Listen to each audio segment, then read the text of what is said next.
आम्ही त्या दिवशी गेलो वरती, घोड्यावरती गेलो जागेवरती. आतमध्ये गेट होते, आमच्या एंट्री केली.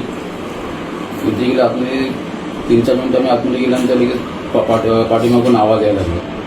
म्हणून कधी एक आवाज येत असेल ना. आम्ही जरा पुढे गेलो तर 2-3 मिनिटं तर लगेच आवाज यायला लागला. आम्ही पाठीमागे बघितलं तर पब्लिक अशी म्हणजे धावायला लागले होते. धावायला लागले तर आम्ही पण त्या दिवशी आम्ही धावायला लागलो.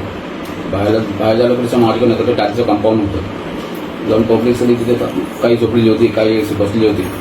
आम्ही मग तिथे बसलो. आम्ही तिथे एक आतडी की जवळ आल्यानंतर आम्हाला सांगितलं हिंदू कोण आहे कडेवाले. आम्ही सगळे घाबरलेले होतो सर्व ते. जे कोण पुढे जातात आले की त्याला ते शूट करत होतो.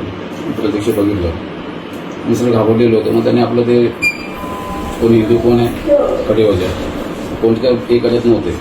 मग त्यामुळे त्याने ते शूट करायला सुरुवात केली जवळूनच. एक समर्थ कृपा म्हणून गोळी माझ्या इथनं मानेला लागून गेले ते. मला माहीत नव्हतं. शुद्ध मी बेशुद्ध पडले त्यावेळी. थोडं काही तासानंतर मला ते शुद्ध आली बघितलं. मिसेस होती त्यावेळेला तिथे मिसेस दिसली नाही मला. शुद्धने बघितलं सगळे लाशेस पडलेले होते. जो मान पूर्ण असायचं बघितलं त्याच्या सर्व पूर्णपणे बॉड्या पडलेल्या होत्या. ते घोडेवाले आले, त्यांनी मला पाणी दिलं आणि सांगितलं साहेब चलो बाहेर चलो, गेट के बाहेर चलो. मग त्यांनी मला ते खांद्यावर बसलून गेटच्या बाहेर घेऊन आले. तिथे बसवलं, तिथे मला पाणी दिलं.